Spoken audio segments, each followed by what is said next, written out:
मी 10 वर्षापूर्वी म्हणत होतो पोऱ्या बापाच्या अगोदर जाईल. मी 10 वर्षापूर्वी म्हणत होतो बहीण भावाला कचेरीत खिचू. मी 10 वर्षापूर्वी म्हणत होतो मजूर बागायतदाराला याजानं पैसे देईल. मी 10 वर्षापूर्वी म्हणत होतो मजूर बागायतदाराची खरेदी घेईल. मी 10 वर्षापूर्वी म्हणत होतो गावात हलकट माणसाला किंमत येईल.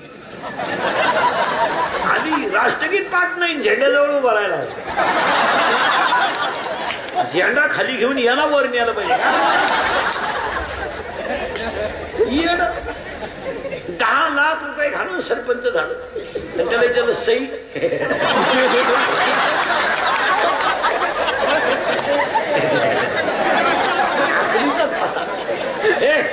मी 10 वर्षापूर्वी म्हणत होतो पोऱ्या मी 10 वर्षापूर्वी म्हणत होतो पोरगी बापाला लग्नाचा लई लोट होणार.